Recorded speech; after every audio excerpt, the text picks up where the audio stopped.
ॐ सहनाववतु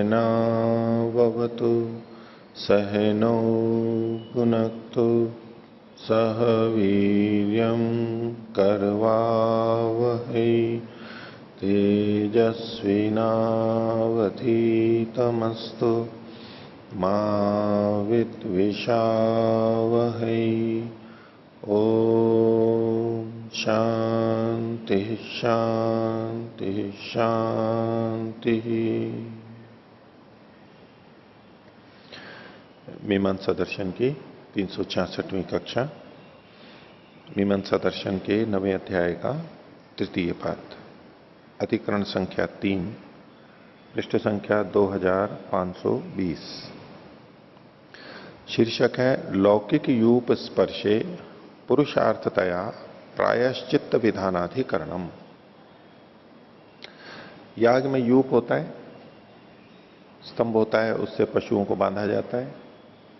ऐसे ही लोक में भी पशुओं को बांधने के लिए जो यूप हो, उस यूप जैसी कोई चीज हो, उस लौकिक यूप का स्पर्श करने पर पुरुषार्थतया, पुरुषार्थ की दृष्टि से प्रायश्चित्त के विधान का अधिकरण है।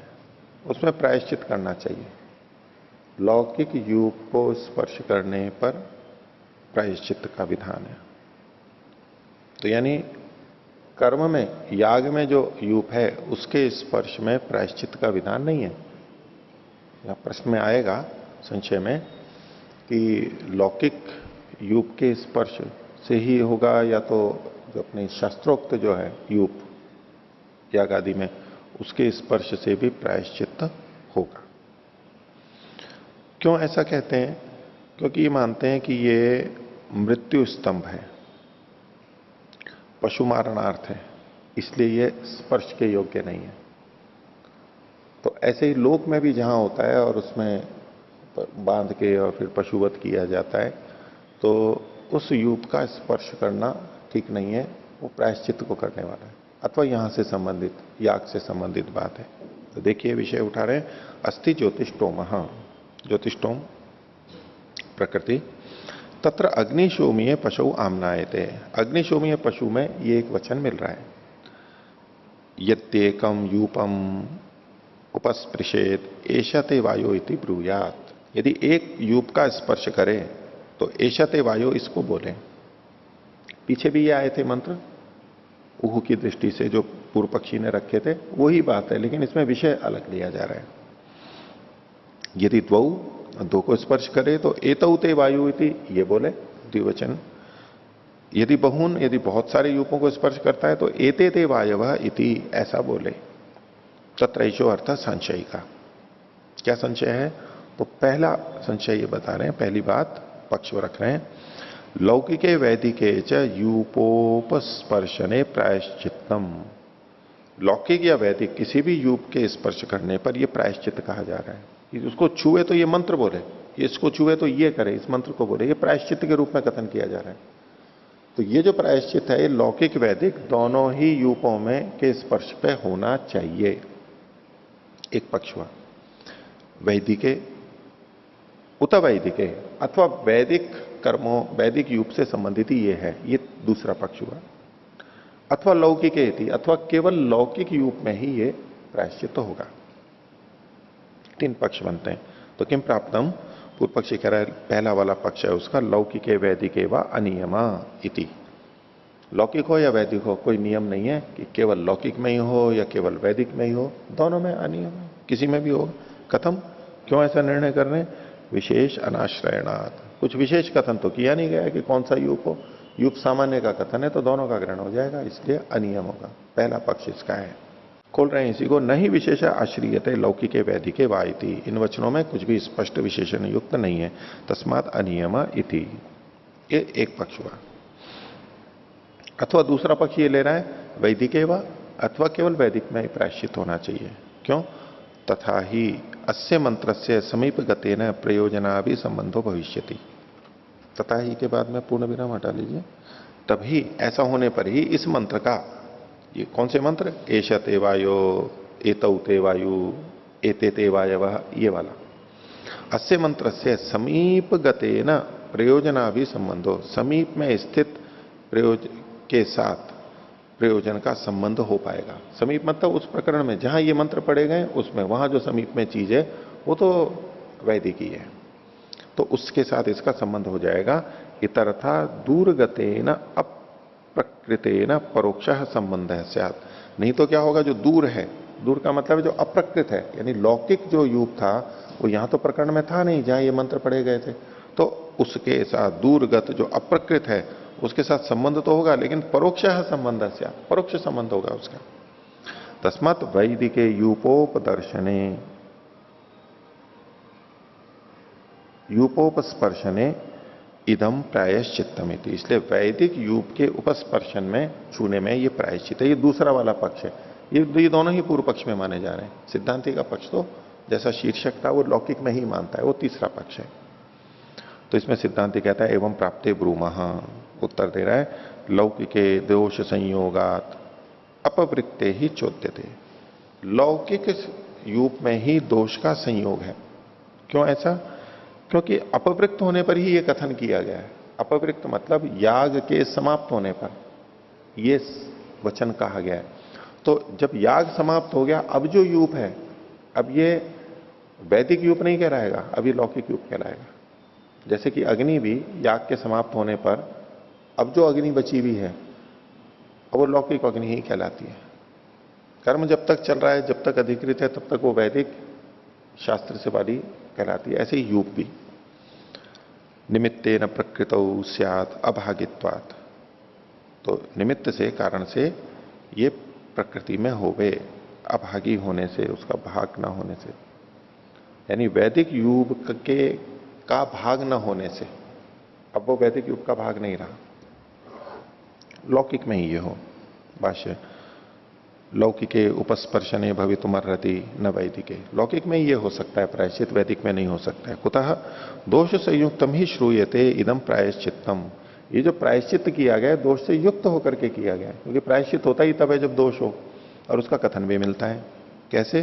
तो उसको आगे कहा यूपो वै यज्ञ से दुरिष्टम। ये जो यूप है वो यज्ञ का दुरिष्ट है।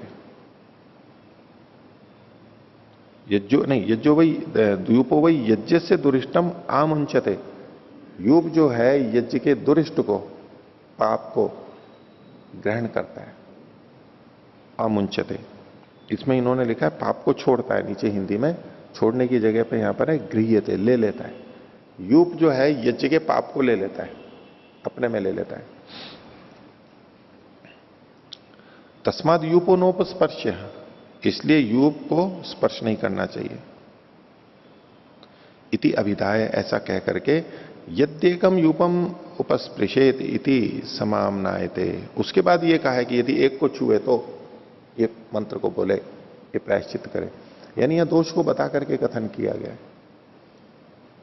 तस्मात यत्र दोष तत्र प्रायश्चित्तम इति, तो जहां दोष होगा वहीं पर ही प्रायश्चित होना चाहिए। तो दोष लौकिक में है या वैदिक में है? जहां दोष होगा वहीं पर ही प्रायश्चित होना चाहिए। एक मूल सिद्धांत बताएं, लौकिक च दोष हो न वैदिक है। लौकिक में ही दोष है, वैदिक छूने में तो कोई दोष नहीं है। क्यों? वैदिके ही अंजनम उच्छ्रयणम च कर्तव्य मुक्तम, क्योंकि वैदिक यूप में तो अंजन, उसको छीलना, घृत आदि लगाना, और उच्छ्रयण, उसको खड़ा करना आदि, इन सबको करेंगे तो यूप को तो छुआ ही जाएगा, तो वो कर्तव्य कहा गया है। तो जो कर्तव्य कहा गया है उसको दोषयुक्त कैसे कह सकते हैं? एक सिद्धांत हुआ, जिसको कर्तव्य कहा गया है उसको दोषयुक्त नहीं कह सकते, उसमें पाप नहीं कह सकते। न तत्कर्तव्यम सत अकर्तव्यम भविष्यति। तत्कर्तव्यम, सत न को बाद में जोड़ेंगे, वो किया जाता हुआ, अर्थात शास्त्र में जो कहा है, वैदिक युग के साथ में जो कर्म करने को कहें उसको छुआ जाता है। तो जो कहा गया है कर्तव्यम सत, वो किया जाता हुआ होते हुए, चूंकि शास्त्र में कहा गया इसलिए किया जा रहा है, तो न अकर्तव्यम भविष्यति, वो अकर्तव्य थोड़ा ना हो जाएगा। जो किया जा रहा है शास्त्र के अनुसार उसको अकर्तव्य थोड़ा ना कह सकते हैं, इसलिए वहां दोष नहीं है। सावकाशम च उपस्पर्शन प्रतिषेध वचनम लौकिके अविरुद्धम भविष्यति। और कोई कहे कि यहां अगर यहां कोई दोष ही नहीं है तो फिर तो ये वचन अनवकाश हो जाएगा, कहीं इसको अवसर ही नहीं है, तो नहीं कहते हैं सावकाशम च उपस्पर्शनम, उपस्पर्शन प्रतिषेध वचनम, छूने के प्रतिषेध का जो वचन है ये सावकाश है। कहां पर? लौकिक है, लोक के अंदर सावकाश है। अविरुद्धम भविष्यति, और वहां सावकाश होता हुआ कुछ विरोध भी नहीं आएगा। लेकिन अगर इसको वैदिक में लगा लिया तो यहां प्रतिषेध वचन होता हुआ विरुद्ध होगा, विपरीत पड़ेगा। एक तरफ करने को कहा जा रहा है, एक तरफ उसी को मना करने के लिए कहा जा रहा है, ये परस्पर विरुद्ध कथन आएगा, इसलिए ये ठीक नहीं। तो ये केवल लौकिक में लगना चाहिए, वैदिक में नहीं लगना चाहिए। बोलो। आचार्य जी, यहाँ लौकिक से मतलब स्मार्त कर्म लेकर के चल रहे हैं या बिल्कुल ही लौकिक? जो भी कोई भी हो, तो ऐसे तो जी वैदिक मतलब श्रौत कर्म ठीक है, और स्मार्त को लौकिक कहा ही जाता है वो, और लोक व्यवहार में भी जो भी है। लोक व्यवहार में तो जी यूप को छूने में तो जी क्या है, कुछ भी छू जी उसमें क्या है? वैसे तो यहां ये याग के बाद में जो यूप रहता है ना, बचा हुआ कर्म समाप्त हो गया, उसको लेकर के कह रहे हैं।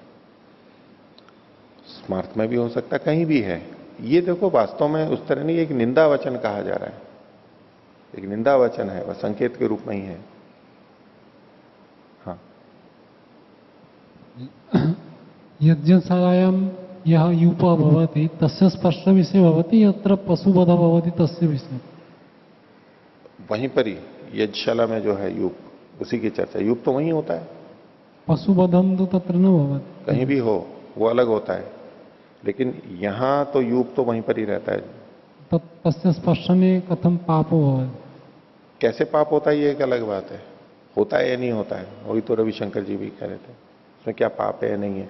लेकिन ये वचन मिल रहा है, निंदा वचन मिल रहा है, ऐसा कर ले तो आपको मंत्र बोलना चाहिए, ऐसा हो जाए तो मंत्र बोलना चाहिए। ठीक है, देखो आगे। अपीच अपवृत्ते कर्मणि चोद्यते निमित्ते न, कर्म के समाप्त होने पर, अपवृत्त होने पर निमित्त वशात ये वचन कहा गया है, विधि की गई है। निमित्त क्या हो गया? स्पर्श। कर्म के समाप्त होने पर निमित्त से, यानी स्पर्श के निमित्त से ये विधि की गई है मंत्र को बोलने के लिए। कथम, कैसे? यूपो वै यज्ञ से दुरिष्टम आमुंचत, विपरीत अल्प विराम, इनको दोनों को बंद कर लीजिए। इति यत किल यज्ञ दुरिष्टम, जो कुछ जो यज्ञ में दुरिष्ट है, तद यूपे आमुंचते, वो यूप में प्राप्त होता है। यत सुकृतम तद यजमान है, जो सुकृत है वो यजमान में प्राप्त होता है, और जो दुष्कृत है वो यूप में प्राप्त होता है। ये कथन किया, ये कर्म करते हुए जो अच्छा बुरा हो रहा है तो यजमान को अच्छा प्राप्त होगा सुकृत, और दुष्कृत यूप में चला जाएगा। किसमें कह रहे हैं? सर्वमेदम प्रशंसार्थम, ये केवल प्रशंसा के लिए, इस रूप में नहीं है कि वो पाप चला जाता है और ये कुछ होता है, ये केवल प्रशंसा के लिए।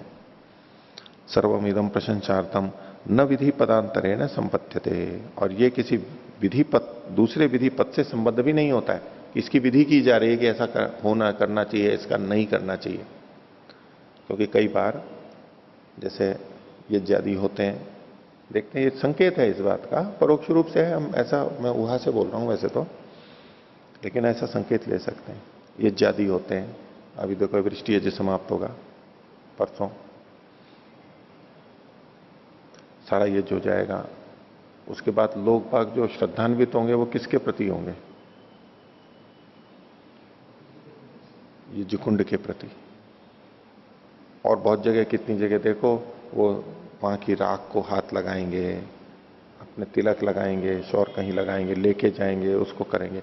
किसको मुख्य मान रहे हैं वो? उसको। और जिसने किया है उसको? दोनों में से किसको मुख्य मानते हैं? वो किसको प्रशंसित अधिक मानते हैं? उसको, भौतिक को उसको मानते हैं ना, जो सामान्यतः एक देखा जाता है, जिसने किया उसको उतना मुख्य नहीं मानते। यहां क्या कहा गया? जो सुकृत है वो यजमान में जा रहा है, क्योंकि यजमान ने वो किया है, यजमान की वहां पर विशेषता है, करने वाले की विशेषता है। ये जो भौतिक चीजें जो वहां पर हैं, यूप तो यहां एक प्रतीक के रूप में हो गया, एक मुख्य स्तंभ दिखता है अलग से। ऐसे और भी जो चीजें, प्रधानता मुख्यता किस चीज की है?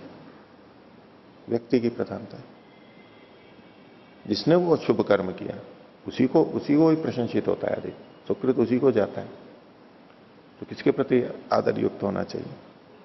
ये अपने यहां तो खैर नहीं होता, हम पुस्तक को इतना कुछ नहीं करते, लेकिन लोक में आप देखिए, संदेश सुनते हैं तो किसको प्रमुख मानते हैं? पुस्तक को प्रमुख मानते हैं। जिसका स्वाध्याय कर रहे हैं, जाप कर रहे हैं, कोई ग्रंथ विशेष है, जो उसको बता रहा है, पढ़ा रहा है, उसको मुख्य नहीं मानते। मुख्य मानते हैं उसको, लेकिन दोनों में तुलना की जाए तो किसको मुख्य मानते हैं? ग्रंथ को बताने वाला भी यही बोलता है कि जो ग्रंथ है ये मुख्य है, मैं तो इसको बता रहा हूं, कर रहा हूं। लेकिन कर्म की दृष्टि से वो तो जड़ चीज है। कर्म की दृष्टि से देखा जाए तो किसकी महत्ता है? वो करने वाले की महत्ता है, चेतन की महत्ता है हमेशा। वो संकेत यहां से ले सकते हैं। तो यत् सुकृतम तद यजमानेति सर्वमिदम प्रशंसार्थम न विधि पदांतरेण संबध्यते। आगे इष्ट शब्द एव एको विधि पदई संबंधम उपैति। ये इष्ट शब्द, इष्ट को विपरीत अल्पविराम में ले सकते हैं।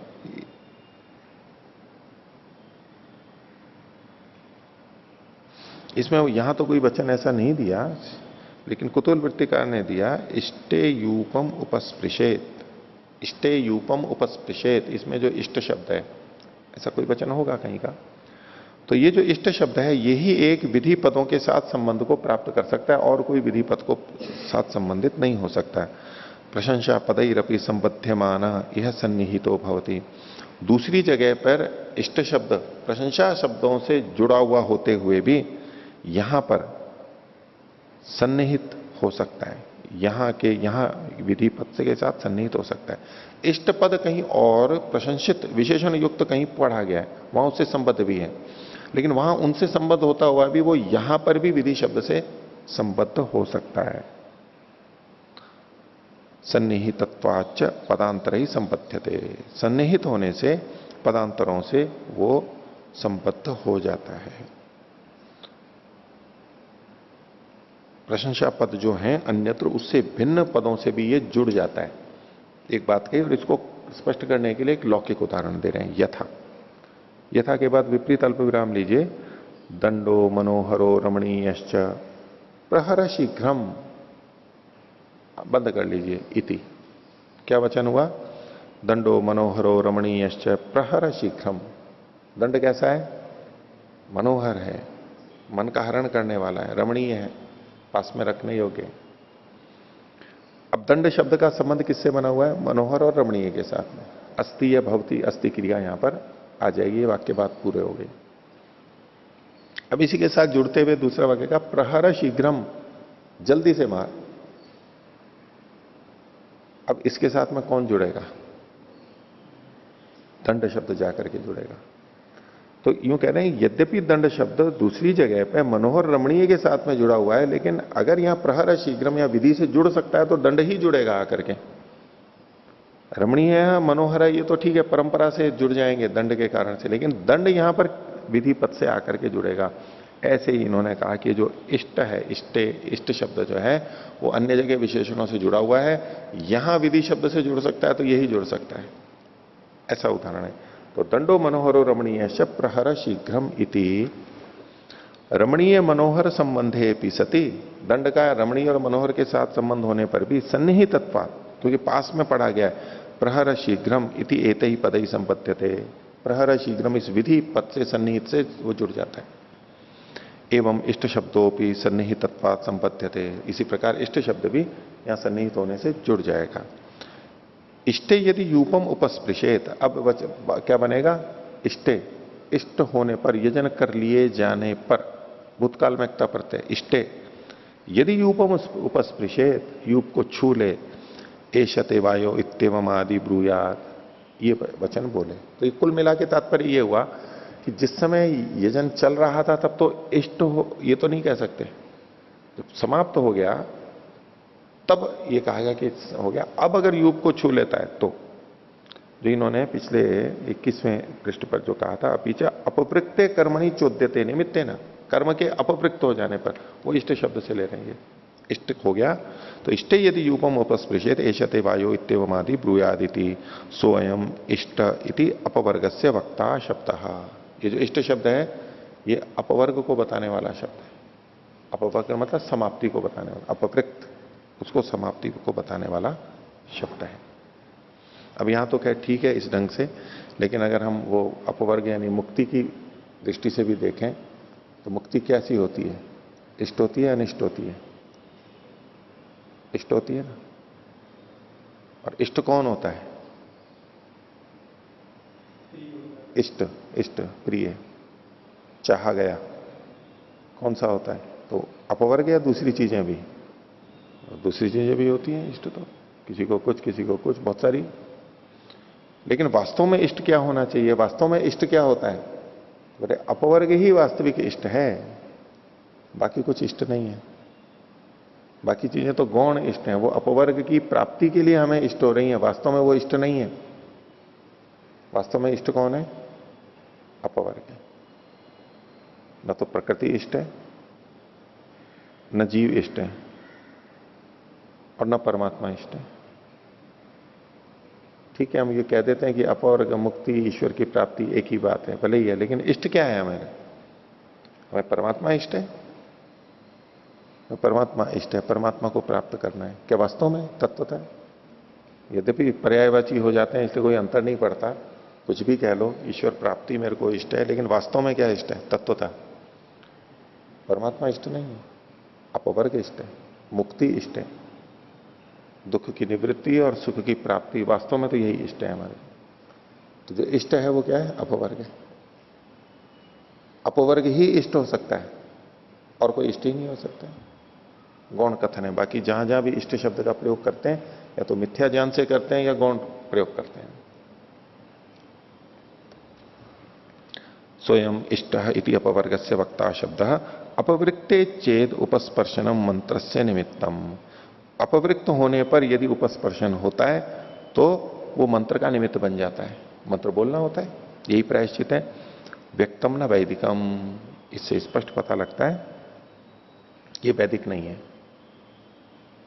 व्यक्तम स्पष्ट है कि न वैदिकम उपस्पर्शनम मंत्र से निमित्तम, वैदिक जो उपस्पर्शन है, कर्म जब चल रहा है, वो इसका सूचक नहीं है, इसका निमित्त नहीं बनता है मंत्र का।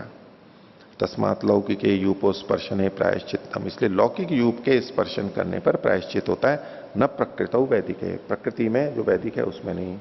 अभागित्वात् प्रतिषेधस्य अपवर्गस्य च वैदिके न संभवती थी। अभागी होने से, प्रतिषेध के अपवर्ग का अभागी होने से वैदिके न संभवती। सूत्र में जो अभागित्वात है उसको इन्होंने खोला है। अभागित्वात, अभागी होने से, प्रतिषेध के अपवर्ग का अभागी होने से,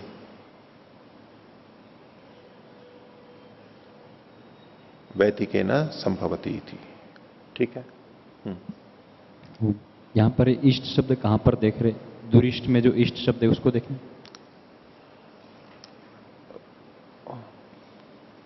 यूपो वै यज्ञ से दुरिष्टम, यहां तो दुरिष्ट को नहीं ले रही है, स्पष्ट नहीं है मेरे को तो, लेकिन वो अलग से वचन कुतूल वृत्तिकार ने लिखा है, इसलिए लग रहा है कहीं और होगा। और अगर इसको भी ले सकते हैं तो ठीक है। यूपो वै यज्ञ से दुरिष्टम आमुंचते, दुरिष्ट तो दूर को हटाना पड़ेगा। इष्टम, दुरिष्टम जो गलत किया गया है, यज्ञ में जो गलत यजन किया गया, हो चुका है, दुरिष्ट गलत किया गया है, उसको यूप ग्रहण कर लेता है, यूप ग्रहण कर लेता है। ठीक है। तो और उसको हमने छू लिया, तो यूप की प्रशंसा है या निंदा है? यूप की निंदा है, प्रशंसा है? सत्यव्रत जी, प्रशंसा है। अब देखो दृष्टि भेद है स्वामी जी, निंदा है या प्रशंसा है? हम उसको छू लेते हैं तो हमारे को प्रायश्चित करना पड़ रहा है, मंत्र बोलना पड़ रहा है। और दूसरी ढंग से प्रशंसा क्या कह सकते हैं कि जितना भी पाप था, गलत था, वो यूप में चला जाता है, यूप ले लेता है उसको, और यजमान में सुकृत सुकृत चला जाता है। जो कूड़े पात्र हैं, जो बचा खुचा जो गंदा है, वो कूड़े पात्र में रहता है। और कूड़े पात्र को हम छू लो तो हमें स्नान करना पड़ता है या हाथ धोएंगे। तो कूड़े पात्र की प्रशंसा है या निंदा है? तो बोले हम छुएंगे और फिर हाथ धोने होंगे, ये तो है निंदा, क्योंकि वो गंदा है। और दूसरों को जितना भी कचरा है वो यहां, बाकी सब साफ है, कचरा का है कूड़ेदान में केवल। अब ये कूड़ेदान की प्रशंसा कि वो सारे को ले लेता है, अगर कूड़ादान नहीं होता तो सब जगह बिखरा बिखरा रहता। और कूड़ेदान बार बार कहते हैं लिख लिख करके, मेरा प्रयोग करें, यूज मी। लिखा हुआ था यूज मी, मेरा प्रयोग करो, मेरा प्रयोग करो। देखो जो दुरिष्ट है उसको ले रहा है, वो जो है वो मेरे को दे दो, जो है वो मेरे को दे दो। हमारे बहुत सारे पुरोहित भी यज्ञादि के बाद में ब्रह्मा अंत में बोलते हैं ना, मैं आपसे दक्षिणा लेना चाहता हूं, है लेना चाहता हूं, मेरे को आपसे दक्षिणा लेनी है। दोगे ना दक्षिणा, दोगे ना, मैंने यज्ञ कराया, मैं ब्रह्मा हूं, दोगे ना मेरे को दक्षिणा। बोले ठीक है, अपने अपने एक एक दुर्गुण को मेरे को देख करके जाना। ऐसे कई जने लेते हैं, हाँ इस रूप में दक्षिणा लेते हैं, तो वो नहीं चाहिए मेरे को, या नहीं चाहिए, या जो भी है उसको पैसे के बारे में कुछ नहीं बोलते, वस्तुओं के बारे में। आपके जो दुर्गुण है उनको यहीं छोड़ करके जाना, एक एक मेरे को आपकी दक्षिणा चाहिए, इसकी दक्षिणा चाहिए। तो यूप भी ऐसा है, जो दुष्कृत है वो वहां पर चला गया, यजमान के पास में सुकृत जाएगा। हाँ आचार्य जी, ये जो यूप की प्रशंसा है ये वैदिक कर्म के संदर्भ में होगी, लौकिक कर्म के संदर्भ में यूप की निंदा ही मानी जाएगी। जिसने, भाई ये तो आप कूड़ेदान से ले लीजिए ना, बिल्कुल वैसा ही कि गंदगी हमने सारी कूड़ेदान में डाल दी, ठीक है, नहा धो लिए, सारी गंदगी जो भी थी, सफाई, खाना खा लिया, बना लिया, सब कूड़ा वहां डाल दिया। अब उसके बाद में अब उसको नहीं छूना है। पहले तो छूते थे, जब हम उसमें डालते थे, छूते थे, खोलते थे ढक्कन, जो भी था वो सब करते थे, लेकिन जब काम पूरा हो गया है अब उसको नहीं छूना है। याग पूरा हो गया, अब यूप को नहीं छूना है। छूओगे तो आपको फिर करना पड़ेगा। चलो आगे देखो, तो ये तो हो गया। अगला अधिकरण, चौथा अधिकरण, द्विपाशिकायाम विकृतौ एक वचनांत बहुवचनांत पाश मंत्रयोर द्विवचनांतेन उहाधिकरणम। ये द्विपाशिका, पाश होते हैं बांधने में, पाश न्याय है ये।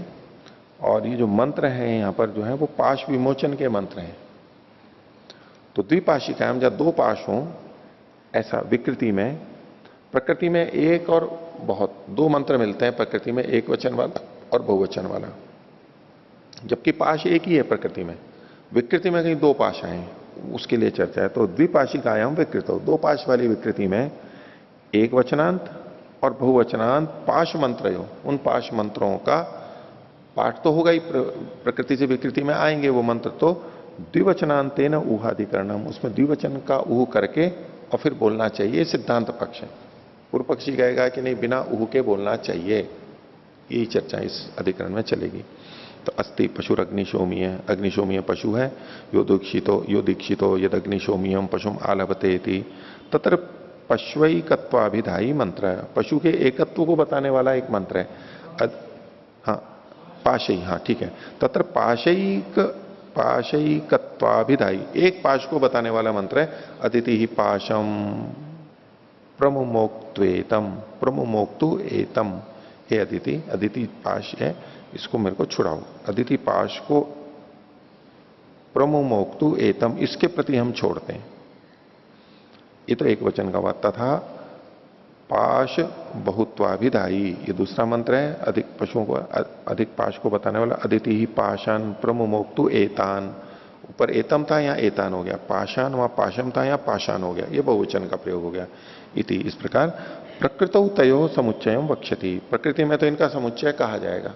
ये समुच्चय वहां पर होता है, समुच्चय मतलब विकल्प है, वहां पर ये भी कर सकते हैं, वो भी कर सकते हैं। एक समुच्चय का मतलब होता है, जब हम समुच्चय और विकल्प की बात करते हैं तो विकल्प मतलब या तो ये या तो ये, और समुच्चय का मतलब दोनों का। तो यहां जो ये समुच्चय कहा गया है, ये समुच्चय का मतलब यहां पर विकल्प के रूप में, यहां ये दोनों हो सकते हैं, ये भी हो सकता है, ये भी हो सकता है, लेकिन होगा एक एक, ऐसा मान करके कथन किया जा रहा है।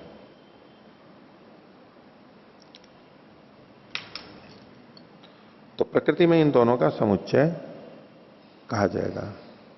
ये उत्तराधिकरण में आगे हमारा अधिकरण आएगा।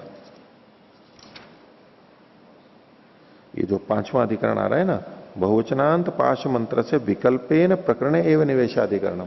भाई वहां पर पाश तो एक ही था और मंत्र एक वचन वाला भी है और बहुवचन वाला भी है, तो वहां पर प्रथम दृष्टया समुच्चय का मतलब क्या, क्योंकि उस प्रकरण में दोनों पढ़े हैं तो दोनों का प्रयोग होना चाहिए। तो क्या समुच्चय होगा? समुच्चय होगा मतलब एक ही को करते समय दोनों मंत्रों को बोला जाएगा, ये समुच्चय होता है। लेकिन अगला अधिकरण ही आ रहा है, वहां इस बात का इसी बिंदु को उठाया है कि यहां पर पाश तो एक ही है, अब इन दोनों मंत्रों को एक साथ बोला जाएगा या विकल्प बोला जाएगा, अथवा ये बहुवचनांत यहां पढ़ा तो गया है लेकिन इसका उत्कर्ष करेंगे, जहां अधिक पाश होंगे वहां जाएगा, यहां प्रयोग नहीं होगा, यहां प्रयोग ही नहीं होगा बहुवचनांत का, यहां केवल एक वचनांत मंत्र का ही प्रयोग होगा। ये जो चर्चा है वो अगले अधिकरण में आएगी और वहां पर सिद्धांति का ये पक्ष है कि बहुवचनांत को वहीं पर ही बोला जाएगा लेकिन विकल्प से बोला जाएगा। तो इसलिए यहां पर ये जो समुच्चय शब्द है इसका विकल्प अर्थ लेते हुए मैं कह रहा हूं। तो तयो प्रकृतो तयो समुच्चय वक्ष्यति अस्ति द्विपशुर विकृति, ये तो एक पशु वाला हो गया, प्रकृति का विकृति में दो पशु होते हैं। मैत्रम श्वेतम आलभेत वारुणम कृष्णम, तो मैत्र मित्र देवता वाला श्वेत को, श्वेत का आलंबन करे श्वेत पशु का, और वारुणम वरुण देवता वाला कृष्णम काले वर्ण का। अपाम च औषधीनाम च संधौ संधावन्न कामा, संधौ अन्न कामा, तो जलों के औषधियों के संधि में अन्न की कामना करने वाला, जल और औषधियों की संधि में अन्न की कामना वाला, ये वचन मिलता है। तो तत्र चोदकेन पाशाविधायिनौ मंत्रो प्राप्त हो, तो अतिदेश वचन से दोनों ही मंत्र यहां पर विकृति में प्राप्त हो रहे हैं, एक वचन वाला और बहुवचन वाला। तय हो संशय, इसमें संशय, इसमें कई तरह के संशय आएंगे, इनको हम 1 2 3 संख्या करके लिख लेंगे ताकि आगे स्पष्टता रहे। तो पहला वाला है किम बहुवचनांतो अविकारेण प्रवर्तते एक वचनांत से निवृत्ति ही, यहां तक एक बात है। प्रवर्तते के बाद में जो एक वचनांत से, इसको जोड़ लेंगे, यानी प्लस या कैसा भी चिन्ह लगा करके जोड़ का। तो क्या कह रहे हैं, किम बहुवचनांत तो अविकारेण, जो बहुवचनांत था वहां पर प्रकृति में वो तो बिना विकार के प्रयोग किया जाएगा, और जो एक वचनांत था उसकी निवृत्ति हो जाएगी। ये एक पक्ष हुआ। दूसरा है, दूसरी संख्या लीजिए, उत बहुवचनांतो निवर्तते, बहुवचनांतों के बाद अल्प विराम है वो हटा दीजिए। उत बहुवचनांतो निवर्तते, बहुवचनांत है वो तो हट जाता है, और एक वचनांत उहितव्य है, जो एक वचनांत मंत्र है उसकी उहा करनी चाहिए, यानी उसको द्विवचनांत बना के प्रयोग करना चाहिए। बहुवचनांत है वो तो हट ही जाएगा। तीसरा पक्ष, उत उभयोरपि प्रवृत्ति ही अभिधान विप्रतिपत्तिश्च, अथवा दोनों की ही प्रवृत्ति होगी, एक वचन वाले की भी द्विवचन वाले की भी, लेकिन अभिधान की विप्रतिपत्ति करते हुए, अभिधान की विप्रतिपत्ति करते हुए, जो हमें कहना है, यानी एक ही पाश, दो पाश है वहां पर, उसकी विप्रतिपत्ति विपरीत कथन करते हुए, यानी तो बिना उहा के।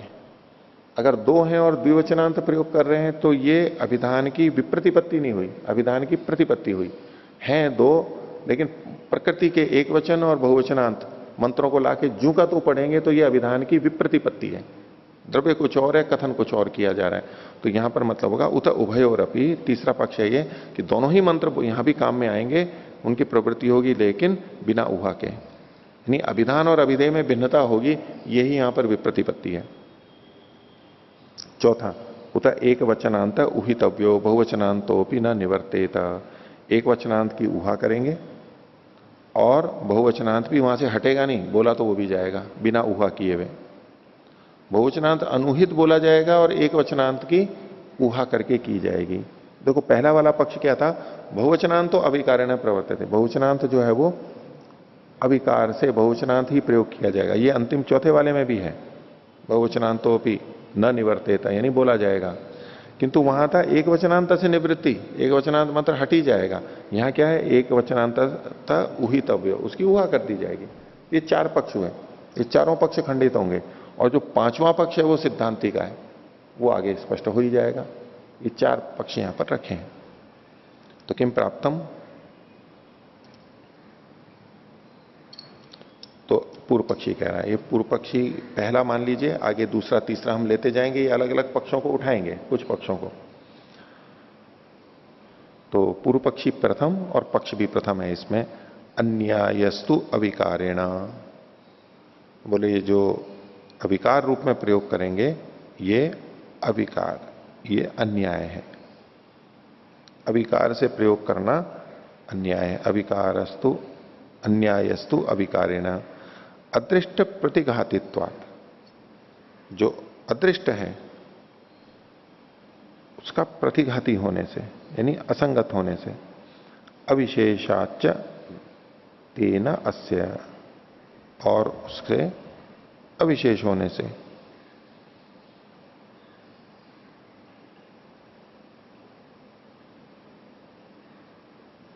तेन अस्य अविशेषाच, अविशेष होने से। किससे?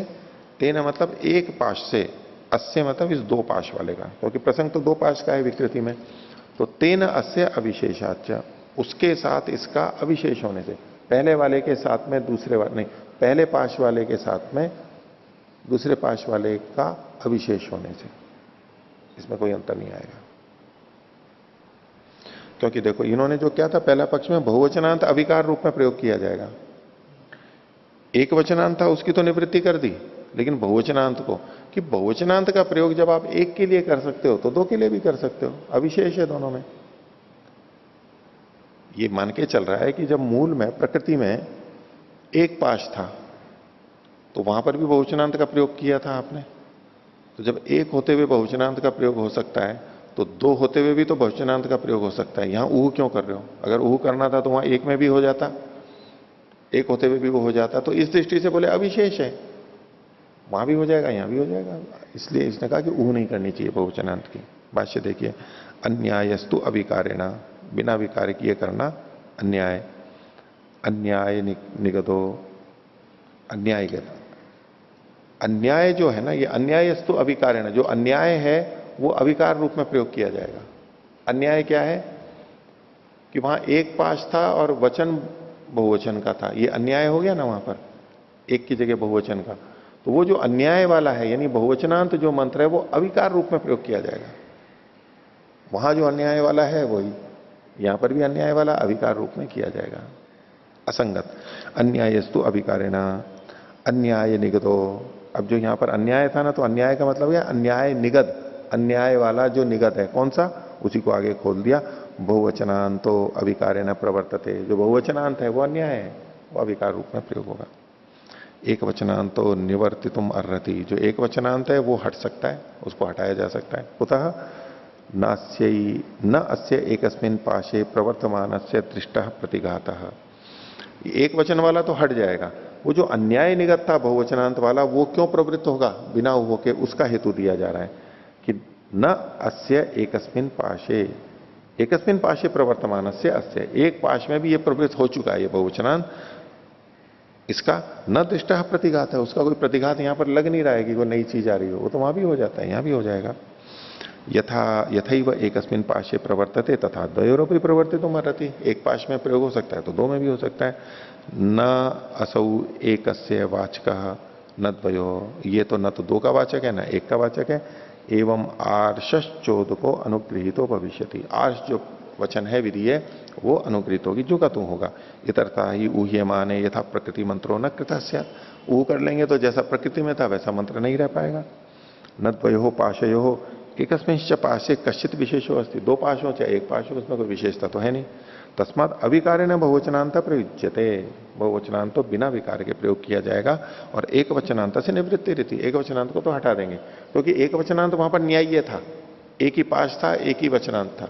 अब उसको जू का तू अगर यहां प्रयोग करेंगे तो ये गलत हो जाएगा, इसको तो न्याय संगत ही प्रयोग करना पड़ेगा। दूसरा पक्ष 11वां सूत्र है पूर्व पक्षी का ही, दूसरा पूर्व पक्षी पक्ष 2, विकारो वा तदर्थत्वात्, बोले इसमें वाह शब्द का पक्ष को विपरिवर्तित कर रहा है। बोले बहुवचनांत तो हट जाएगा लेकिन एक वचनांत की ऊहा करनी होगी। तो वाह शब्द पक्षम व्यावर्तयति विकारो वा स्यात्, विकार होना चाहिए। क्या? एक वचनांत ऊहे न प्रवर्तते, पूर्व एक वचनांत जो है वो विकार पूर्वक परिवर्तित करके किया जाना चाहिए। और बहुवचनांत निवृत्ति रीति, बहुवचनांत को हटा देना चाहिए। कुतः तदर्थत्वात्, उसी के लिए होने चाहिए। जो मंत्र प्रयोग किया जा रहा है वो पाश के लिए है। यौ पाशो विकृतौ वक्तव्यौ, जो पाश विकृति में कहने होते हैं तो च प्रयोग वचनानुग्रहाद योगबद्धेन न पर्यायेन, तो वे जो प्रयोग हैं पाश, वो प्रयोग वचन के अनुग्रह से योगबद्ध से कहे जाते हैं, पर्याय से नहीं कहे जाते। अगर दो पाश हैं लेकिन उनका कथन पर्याय से किया जाए तब तो एक वचनांत मंत्र भी दो बार प्रयोग करके सार्थक हो सकता है। लेकिन कह रहे हैं कि ये जो दो पाश हैं ये योगबद्ध से कहे जा रहे हैं, इसलिए मंत्र में एक वचनांत होने से अब वहां उह करना पड़ेगा, द्विवचनांत लाना पड़ेगा। नहीं तो दो बार में करके पर्याय से भी संगति लगा सकते थे बिना उह के, पर यहां ऐसा कर नहीं सकते। न पर्याय न तत्र न गम्यते विशेष पाश शब्दे उच्चरिते कस्य पाशस्य अभिधानम कस्य न इति।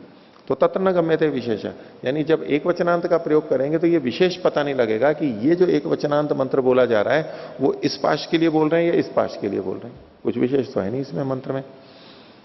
पाश शब्दे उच्चरिते कस्य पाशस्य अभिधानम कस्य न इति अविशेषाद्वयोरपि पाशयो, और अविशेष होने से वो दोनों ही पाशों में लगने लगेगा। तत्र द्वयो कर्मत्वाभिधानम द्वितीय द्विवचनम एवं शक्नोति वदितुम नान्य। तो ऐसे में उन दोनों के कर्म होने से, कर्म के साथ अभिसंबंध होने से उनको मुक्त करता है। तो द्विवचन द्वितीय द्विवचनम एवं शक्नोति वदितुम, द्वितीय द्विवचन ही उसको कह सकता है, न अन्यथा और कुछ नहीं कह सकता है। तस्मात द्विवचनम उह्येता, इसलिए द्विवचन की ऊहा कर लेनी चाहिए। बहुवचनम एक वचनम च निवर्तितुम अर्हता इति। बहुवचन और एक वचन तो हटने के योग्य हैं। बहुवचन तो मंत्र ही चला जाएगा और जो एक वचन है उसकी ऊहा की जाएगी। इस तरह से इसको अगर लेंगे तो, और अगर दूसरे ढंग से लें कि एक वचन में तो ऊह करने की बात कह दी और बहुवचन वाला जो है बहुवचनम निवर्तितुम अर्हति, अर्हता की जगह अर्हति करेंगे, बहुवचन तो हट जाएगा। क्योंकि इस पक्ष में यह था ना, एक वचन में तो ऊह करेगा और बहुवचनांत हट जाएगा। उस संदर्भ में भी इस पंक्ति को ले सकते हैं, उसमें एक वचनम च ये जो है ये निरर्थक माना जाएगा, और नहीं तो दोनों को मिला के भी बोलना है तो वो भी संगति लगा सकते हैं। आगे 12वां सूत्र, ये पूर्व पक्षी तीसरा है और पक्ष चौथा है। ये अपितु अन्याय संबंधात प्रकृतिवत परेष्वपि यथार्थम स्यात्। देखो तीसरा वाला तो यह था कि दोनों की ही प्रवृत्ति हो और बिना उहु के हो, और चौथा क्या था, उता एक वचनांत उहुतव्यो बहुवचनांतो भी न निवर्तेता। बहुवचनांत झुका तो रहेगा और एक वचनांत में उहु होगी। ठीक है, ये चौथा पक्ष। तो अपितु अन्याय संबंधात प्रकृतिवत परेष्वपि यथार्थ स्यात्। तो चूंकि ये अन्याय संबंध वाला है बहुवचनांत प्रकृति में भी, तो प्रकृति के समान परेशु अन्य जगह भी जहां विकृति है वहां पर भी यथार्थम स्यात्, वो यथार्थी हो, जैसा है वैसा ही प्रयोग किया जाए। भाष्य, अपितु इति पक्षो व्यावर्त्यते। अपितु ये जो कह करके पक्ष को, यानी जो दूसरा वाला है उसको हटा रहा है ये। न बहुवचनम निवर्तेता, बहुवचन नहीं जाएगा। एक वचन में ऊ होगा, ये तो पिछले वाले ने भी कहा था, दूसरे ने इसको ही स्वीकार कर रहा है। उसने बहुवचन वाले को, बहुवचनांत को निवृत्त होने को कहा था, उसका निषेध कर रहा है। यथा प्रकृत बहुवचनांतम एक वचनांतम च प्रकृतम, प्रकृति में ये दोनों थे, एक वचनांत बहुवचनांत। अन्याय संबंधात बहुवचनांतम, और अन्याय संबंध वाला होने पर भी बहुवचनांत का प्रयोग किया। एवं विकृतो अपनी एक वचनांतम द्विवचनांतम उह्येता। एक वचनांत तो द्विवचनांत हो जाएगा क्योंकि वो वहां न्यायीय था प्रकृति में, यहां भी न्यायीय करना पड़ेगा तो द्विवचनांत होगा, और बहुवचनांत तो वहां भी अन्यायीय था तो यहां भी अन्याय हो जाएगा। अन्याय संबंधाच बहुवचनांतम प्रवर्तेता यदि प्रकृतो प्रातिपदिकार्थ मात्रम पक्षे प्रकाशितम विकृतो अपनी तत्पक्षे प्रकाशयितव्यम। अब जो प्रकृति में बहुवचनांत वाला था वो प्रातिपदिक मात्र को प्रकाशित कर रहा था। बहुवचनांत, बहुवचन जो प्रत्यार्थ है उसको प्रकाशित नहीं कर रहा था, अविवक्षित था वो बहुवचन, प्रकृति केवल उसको कह रहा था। तो प्रकृति में प्रातिपदिक मात्र पक्ष के पक्ष में प्रकाशित था, तो विकृति में भी उसी पक्ष में प्रकाशित हो जाना चाहिए। अतः बहुवचनांते नई कत्वम उक्तम। और अगर आप यूं कहो कि बहुवचनांत से वहां पर एक वचन ही कहा गया था, तो यहाँ भी बहुवचनांते न द्वित्वम वक्तव्यम, बहुवचनांत से यहां भी द्वित्व कह दिया जाएगा कि बहुत में एक भी आ जाता है तो एक का भी कथन हो गया, तो यहां बहुत में दो भी आ जाएंगे। अब दोनों ही पक्षों में कैसे भी मान के कर लो, यहां पर बहुवचनांत को रखना चाहिए। तस्मात अभिधान विप्रतिपत्ति कर्तव्य थी, अभिधान की विप्रतिपत्ति कर लेनी चाहिए। अभिधान मतलब जो जैसा विषय है, दो हैं तो दो से विपरीत तीन बहुवचन वाला होते हुए भी इसको कर लेना चाहिए। तो ये चौथा पक्ष है? नहीं नहीं, अभिधान विप्रतिपत्ति वहां पर कही गई थी तीसरे में, उसमें एक वचनांत की भी और और बहुवचनांत की भी, दोनों की अभिधान विप्रतिपत्ति कही थी। ये चौथा पक्ष क्या है? एक वचनांत की तो ऊहा कर रहा है ये, बहुवचनांत में अभिधान की विप्रतिपत्ति मान करके कह रहा है अन्याय ये है तो ज्यों का तो प्रयोग किया जाएगा। तो ये वास्तव में चौथा पक्ष है। आगे इस पे सिद्धांति कह रहा है 13वां सूत्र, यथार्थम तु अन्याय से अचोदितत्वात्। बोले यहां पर यथार्थी होना चाहिए, जैसा वस्तु है वैसा ही होना चाहिए। क्यों? अन्याय जो है यानी जो असंगत कहा गया था उसके यहां पर कथन न होने से, अचोदित होने से, विधि नहीं की गई। तू शब्द तमपि पक्षम व्यावर्तयति, तू शब्द जो है उसको भी, यानी ये जो चौथा पक्ष है इसको भी हटा रहा है। क्या? न अभिधान विप्रतिपत्ति कर्तव्या, अभिधान अभिधेय में जो विप्रतिपत्ति है उसको यहां करनी चाहिए जो था, बोले नहीं करनी चाहिए। किम तरी, फिर क्या करना चाहिए? यथार्थम द्विवचनम उहितव्यम, द्विवचन की हुआ करनी चाहिए, और बहुवचनम एक वचनम च निवर्ते आताम, बहुवचन एक वचन दोनों हट जाने चाहिए।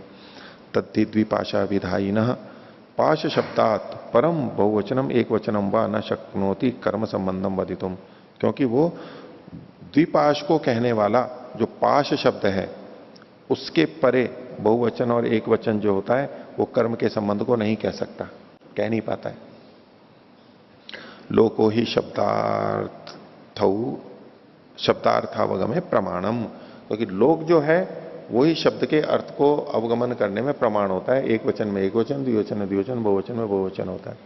अब थोड़े अपवाद तो छोड़ दीजिए, जत्याख्याम एकस्मिन बहुवचनम अन्यतरस्याम अस्मदोद्वयोश्च, अस्मदोद्वयोश्च में अस्मद में बहुवचन का विकल्प है, एक है लेकिन बहुवचन का प्रयोग है।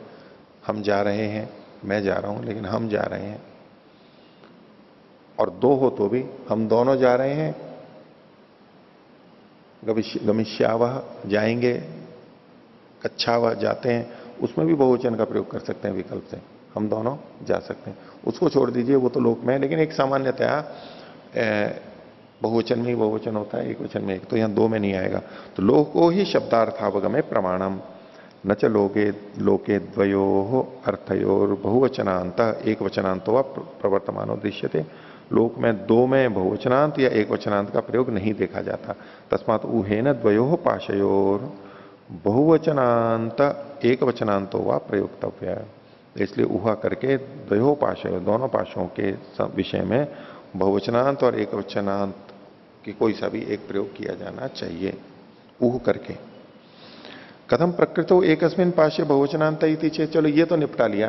बोले प्रकृति में एक पाश होते हुए भी बहुवचनांत का प्रयोग क्यों किया गया था? तो कथम प्रकृतो एकस्मिन पाशे बहुवचनांत इति चेत्, तो उसका उत्तर सिद्धांति दे रहा है 14वें सूत्र में, छंदसी तु यथा दृष्टम, छंद में तो जैसा पढ़ा गया है वैसा ही होना चाहिए। यावत दर्शनम प्रामाण्यम अभिगंतव्यम छंदसी अल्प विराम, छंद में तो जैसा देखा जा रहा है वैसा ही प्रमाण समझना चाहिए। न दर्शनम अतिक्रमितव्यम, जो दर्शन है उसका अतिक्रमण नहीं करना चाहिए। अपनी बुद्धि नहीं लगानी चाहिए कि यहां पर तो ये शुद्ध होना चाहिए, वहां संशोधन प्रूफ रीडिंग नहीं करनी चाहिए। जो है बस वो है। यो ही दर्शनम अतिक्रम्य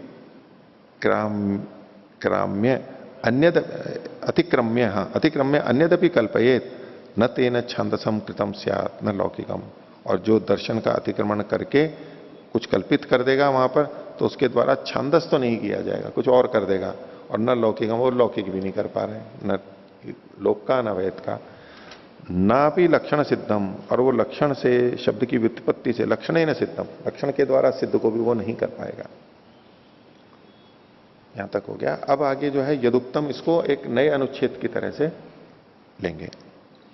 बोले यदुक्तम चोदके न अभिधान विप्रतिपत्ति चोद्यते थी, बोले अतिदेश वचन से या विधि से अभिधान की विप्रतिपत्ति को कहा जा रहा है, यहां अभिधान की विप्रतिपत्ति होती है थी, तो बोले नहीं तदेवम, ये नहीं कहा जा रहा है। ये मतलब हुआ कि प्रकृति में एक पाश था और बहुवचनांत मंत्र का प्रयोग किया गया, तो बोले ये तो विहित हो ही चुका है वहां पर, तो अभिधान की विप्रतिपत्ति कही जा रही है कि अभिधान की विप्रतिपत्ति करनी चाहिए, इसी से हो जाएगा। तो बोले नहीं तदेवम, अब ये देखना है कि वहां बहुवचनांत होते हुए अभिधान की विप्रतिपत्ति है या नहीं है। दिख तो यही रहा है कि अभिधान की विप्रतिपत्ति है, एक में बहुवचन का प्रयोग, लेकिन वो अभिधान की विप्रतिपत्ति है या नहीं है, ये चर्चा अभी आगे चल रही है। तो सिद्धांति कहता है नहीं तदेवम अन्यस्य अन्यायस्य अचोदितत्वात्, क्योंकि वो जो कथन है उससे अन्याय की विधि नहीं की जा रही है कि जहां एक हो वहां भी आप बहुवचन का प्रयोग कर सकते हो, ये कोई विधि नहीं की जा रही है वहां पर। भाई हम जैसे जैसे बड़े करते हैं शास्त्र में वैसा हम भी प्रयोग करें ऐसा मान लेते हैं ना विधि। तो वहां एक में बहुवचन का प्रयोग किया जा रहा है, इससे हम ये निकाल लें कि हाँ एक में बहुवचन का प्रयोग हो सकता है। देखो वो उन्होंने कर रखा है, तो बोले वहां एक में बहुवचन का प्रयोग हो सकता है, इसकी विधि नहीं की गई थी। अगर वहां विधि की गई होती, जैसे कि अस्मदोद्वयोश्च आदि में विकल्प के रूप में ही है लेकिन विधि है वहां पर, उसका तो प्रयोग कर सकते हैं। लेकिन ये जो वचन था जिसको आप ये उद्धृत कर रहे हो, यहां पर एक वचन में बहुवचन की विधि नहीं की गई थी। अन्याय से अचोदितत्व, जो अन्याय है वो चोदित नहीं है वहां पर, विधित नहीं है। नहीं चोदको अन्यायम अभिधान विप्रतिपत्तम अभिप्रापयति, ये जो वचन है वहां पर पढ़ा गया है वो अन्याय को अभिधान विप्रतिपत्ति को प्रापित नहीं करा रहा है, प्राप्त नहीं करा रहा है विधि से। किम कारणम, अच्छा क्यों नहीं करा रहा है, जब वहां पढ़ा गया है तो विधि तो होनी चाहिए, पूर्व पक्षी पूछ रहा है। तो कहता है प्रकृतौ एकत्वात् पाशस्य, पहला हेतु कहा कि प्रकृति में एक ही पाश के होने के कारण से ये विधि नहीं है वहां पर, और प्रयुक्तत्वाच बहुवचनांतस्य, जो बहुवचनांत है उसके प्रयुक्त हो जाने के कारण से। दो बातें कही, प्रत्यक्षाभिधान विप्रतिपत्ति, प्रत्यक्ष के अभिधान की विप्रतिपत्ति होती है। ये विप्रतिपत्ति कब होती है, इसमें इन्होंने कहा कि प्रकृतौ एकत्वात् पाशस्य, पाश तो एक है, पाश के तो एक होने से और बहुवचनांत के प्रयोग होने से प्रत्यक्षाभिधान विप्रतिपत्ति, यहां तो प्रत्यक्ष ही अभिधान की विप्रतिपत्ति हो रही है। अभिधान की विप्रतिपत्ति प्रत्यक्ष हो ही रही है, यहां पर दिख ही रहा है। पूर्व पक्ष पूछ रहा है केयम अभिधान विप्रतिपत्तिर नामा, ये अभिधान की विप्रति नाम की चीज है क्या, अभिधान की विप्रतिपत्ति कहते किसको है। तो सिद्धांति कह रहा है यत अन्यथा अभिधानम, जो भिन्न रूप से कहा जाता है कुछ और कहा कुछ जा रहा है, ये अभिधान की विप्रतिपत्ति है। अन्यथा अभिधेयम, इसी को खोल दिया कि भिन्न ढंग से कथन कर देना। न च प्रकृतौ एकस्मिन् बहुवचनांतम प्रयुक्तम अभिधान विप्रतिपत्तिम कर्तुम। तो अब सिद्धांति ये कह रहा है कि यहां जो प्रकृति में एक में बहुवचनांत का प्रयोग किया गया है, ये अभिधान की विप्रतिपत्ति करने के लिए नहीं किया गया है। तो बोले किम तरही, फिर क्यों प्रयोग किया। तो सिद्धांति कह रहा है यत तेन शक्यते तत्कर्तुम, जो उसके द्वारा किया जा सकता था बस उसी को करने के लिए कथन किया गया है, बहुवचन को एक वचन में बहुवचन करने के लिए नहीं। तो पूर्व पक्षी पूछता है कि किंच अनेन शक्यते, इसे क्या किया जा सकता है इस बहुवचनांत से, और क्या कहना चाह रहा था ये। सिद्धांति ने कहा जो कहा जा सकता था बस उसी को कहने के लिए यहां पर पढ़ा गया है, जो नहीं कहा जा सकता था उसको कहने के लिए नहीं है यहां ये पढ़ा गया है। अर्थ की परीक्षा दे दो, बहुवचनांत होते हुए भी नहीं तो कह सकते थे, एक को कहने के लिए बहुवचन कहा गया है, आर्ष प्रयोग है। नहीं, वो कहा ही नहीं जा रहा है वहां पर बहुवचन, क्योंकि वहां पर सामर्थ्य ही नहीं है उसका कहने का। तो न यत्तेन शक्यते तत्कर्तुम, पूर्व पक्षी ने कहा किंच अनेन शक्यते, इसके द्वारा किया क्या जा रहा है, क्या किया जा सकता है। तो सिद्धांति कहता है अस्य सिद्धे प्रयोगे, इसका मतलब ये जो बहुवचनांत है या पाश है, इसका पाशस्य सिद्धे प्रयोगे, प्रयोग के सिद्ध हो जाने पर। कैसे हुआ प्रयोग का सिद्ध, एक वचनांत से प्रयोग सिद्ध हो गया, वहां पर छुआ और वो प्रयोग सिद्ध हो गया, प्रायश्चित हो गया। अर्थम अनविच्छन्तो यद अवगम्यते, और फिर अर्थ को ढूंढते हुए कि ये बहुवचनांत यहां क्या कर रहा है। जब एक को स्पर्श किया, प्रायश्चित एक मंत्र के बोलने से हो गया, तो ये बहुवचनांत यहां कर क्या रहा है, इसका अन्वेषण किया जाएगा। इसका अन्वेषण करते हुए यद अवगम्यते, जो जाना जा रहा है, जो बचा कुचा विशेष चीज कथन में बच रही है, तदर्थ शब्द इति अवधारयाम, उसके लिए यहां पर शब्द कहा गया, ये हम मान रहे हैं। कि हम जैसे हम आवृत्ति करते हैं, जाओ, फिर कहते हैं जाओ जाओ जाओ, तो बोले जो बाद वाले हैं शब्द ये क्या कह रहे हैं, बोले जाने को ही कह रहे हैं। बोले जाने को तो पहला शब्द ही कह चुका था, गच्छतु गच्छतु, तो जाने को तो गच्छतु ही कह चुका था, जाओ। बोले दूसरा शब्द क्या कह रहा है, बोले ये भी जाने को कह रहा है, देखो गच्छ धातु है और विधि है, यहां पर लोट लकार है, विधि है। बोले नहीं, ये बात तो गच्छतु ही कह चुका था। अब ये जो दूसरा गच्छतु उसकी आवृत्ति है, ये उस चीज को कहेगा जो पहले नहीं कही गई है। अब उसका अन्वेषण करेंगे, ये क्या कह रहा है? ये त्वरा को, शीघ्रता को कह रहा है। बस यही मतलब है उसका दूसरे का। अगर हम पहले वाला ही अर्थ लेंगे गच्छतु गच्छतु, तो ये दूसरे का कोई विशेषता नहीं रही वहां पर। तो जो चीज पहले कही जा चुकी है उसी को कहने के लिए नहीं कह रहा है ये। तो हमें खोजना पड़ेगा कि क्या अतिरिक्त चीज कही जा रही है, और जो अतिरिक्त चीज मिलेगी बस उसी को कहने के लिए यहां पर ये है। अब वहां पर मान लो गच्छतु गच्छन्तु, गच्छतु गच्छन्तु ये बोल दिया किसी ने, व्यक्ति एक ही है, तो बोले गच्छन्तु क्यों बोल रहे हैं? बोले गच्छन्तु का कोई प्रयोजन नहीं, तो केवल त्वरा को कहना चाहते हैं, इसके लिए प्रयोग किया है। बहुवचन बहुत तरह हैं, उनको भेजने के लिए तो कह ही नहीं रहे यहां पर। वो जिसको भेजना है उसको तो चरितार्थ गच्छतु ही कर चुका है। एक दृष्टि है देखो देखने की, हम व्याकरण पढ़ के एक अलग दृष्टि से देखते हैं। त्वरा को और इसको अभिप्सा को, तीव्रता को कहना, ये सब चीजें व्याकरण के द्वारा भी कही गई हैं, लेकिन ये विशेषता इस तरह से बता रहे हैं कि जो कहा जा चुका है, अब जो बचा है केवल उसको कहने के लिए कह रहे हैं। एक तो वहां पर बहुवचन तो वहां है ही नहीं, इसलिए ये बहुवचन तो कहने के लिए आया ही नहीं है। निरपेक्ष है वो, अनपेक्षित है, उसकी विवक्षा ही नहीं है, अविवक्षित है। तो देखिए, तो कहता है यत्तेन शक्यते कर्तुम, तो किंच अनेन शक्यते अस्य सिद्धे प्रयोगे अर्थम अन्विच्यतो यद अवगम्यते तदर्थः शब्द इति अवधारयामा। ये हम निश्चय करते हैं, तरीका है ये देखने का। आगे कहते हैं अस्माच्च, इसको यह कर लीजिए, यस्माच्च पाश द्रव्य से मोचनेन संबंधो अवगम्यते, चूंकि इसका पाश द्रव्य के मोचन से संबंध जाना जाता है। अवगम्यते अल्प विराम, तदर्थता शब्द से भवितुमर्हति, केवल तदर्थता को ही यहां पर बताया जा रहा है। नैकत्वेन बहुत्वेन वा प्रयोजनम, इस दूसरे वाक्य का बहुवचनांत का एकत्व और बहुवचन से किसी से प्रयोजन नहीं है। आगे, लेकिन ये तो प्रकृति का बताया, तो बोले प्रकृति में ऐसा था तो विकृति में भी ऐसा ही कर लेना चाहिए था, और बहुवचनांत को अविकृत रूप में अनुहित आपको प्रयोग कर लेना चाहिए था, जैसा एक पहले पीछे पक्ष आया। तो बोले यह तो विकृत हो, यहां विकृति में तो पाशस्य च योगपत्ते न मोचने न संबंधो बधितव्य, यहां तो पाश और पाश का इकट्ठा मोचन से संबंध बताना चाहिए। बहुवचनम च द्वयो पाशयो अन्यायम, और बहुवचन दो पाशों का एक साथ संबंध को बताने में संगत नहीं है, अन्याय है। कर्माविधाने यह पुनर्न प्रयोग सिद्ध, और कर्म को कहने में के लिए यहां पर यह प्रयोग नहीं किया गया है, किंतु प्रयोगे एवं चिंतते कह शब्द प्रयोक्तव्य। देखो ये जो पहला वाक्य का ना, कर्माविधाने यह पुनर्न प्रयोग सिद्ध, प्रयोग मतलब ये वाक्य का प्रयोग, मंत्र का। ये मंत्र कर्म को कहने के लिए नहीं कहा गया है, बल्कि कर्म के बारे में सोचे जाते हुए इसके लिए कौन सा शब्द प्रयोग किया जाए वो कहा गया है। एक तो हम कहें कि मंत्र कुछ कह रहा है और मंत्र के कहे के अनुसार हम कुछ कर रहे हैं, यानी मंत्र पहले है और करना बाद में है। एक तो ये दृष्टि है। बोले यहां ऐसा नहीं है, पहले कर्म किया जा रहा था और कर्म जैसा किया जा रहा था उसको कहने के लिए यह मंत्र आया है, ठीक है। तो इसलिए यहां पर कर्म में दो हैं और उसको कहने के लिए मंत्र आ रहा है, वो संगत नहीं है, तो प्रयोग नहीं किया जाएगा।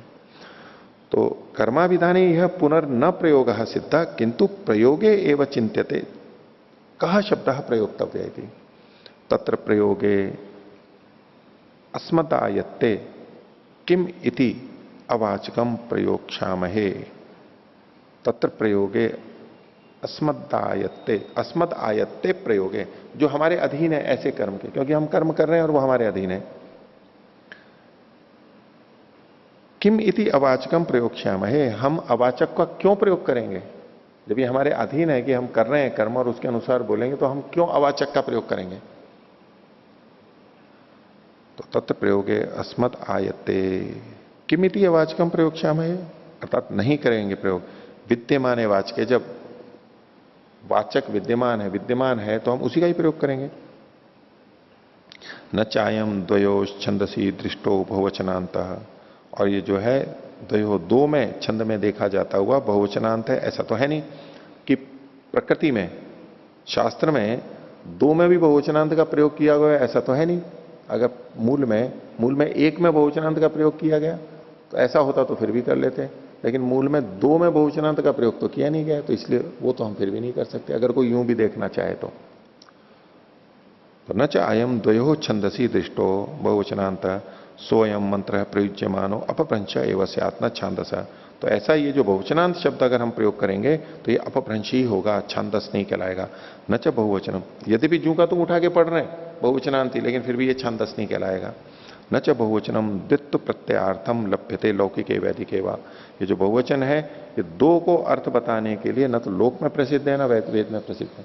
एक के लिए तो बहुवचन है, लेकिन दो के लिए बहुवचन नहीं है। अस्मत् को छोड़ दो, अस्मतो द्वयोश्चय में इसको तो एक अपवाद मान लो, बाकी दो के लिए बहुवचन नहीं आता है।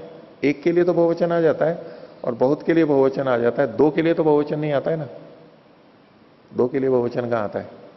दो के लिए द्विवचन नहीं आता है। उसी को कह रहे हैं वेद में और लोक में।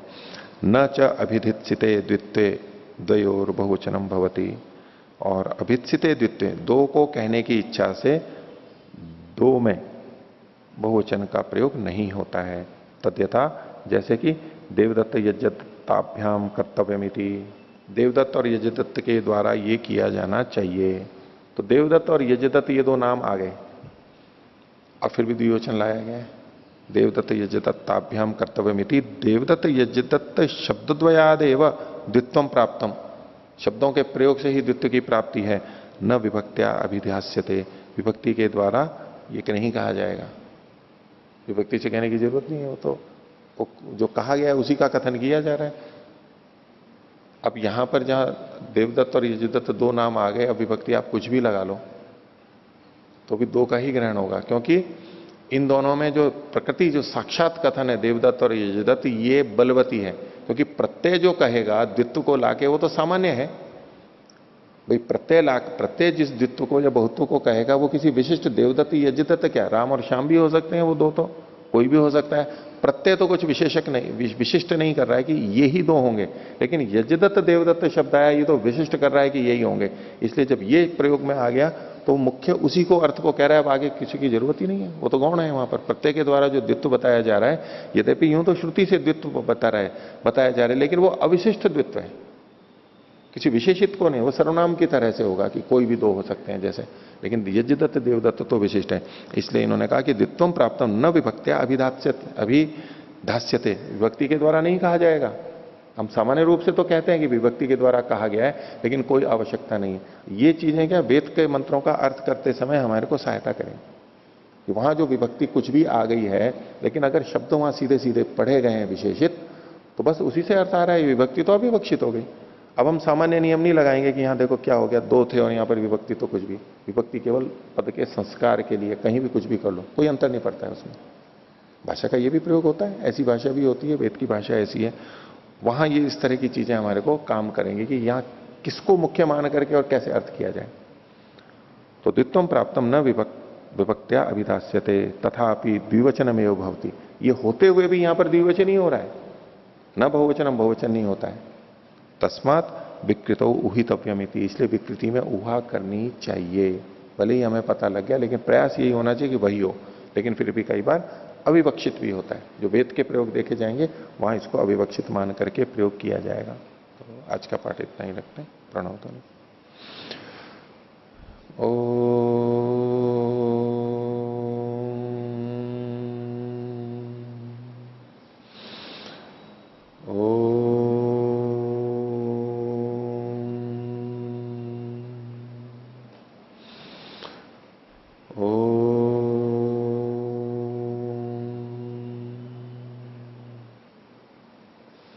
सभी को साधारण विवाद।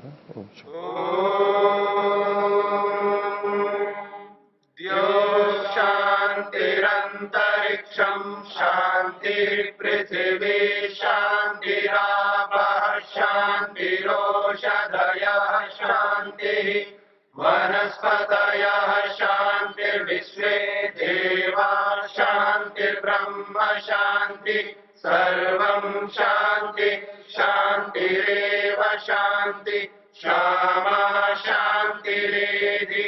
ओम शांति शांति शांति।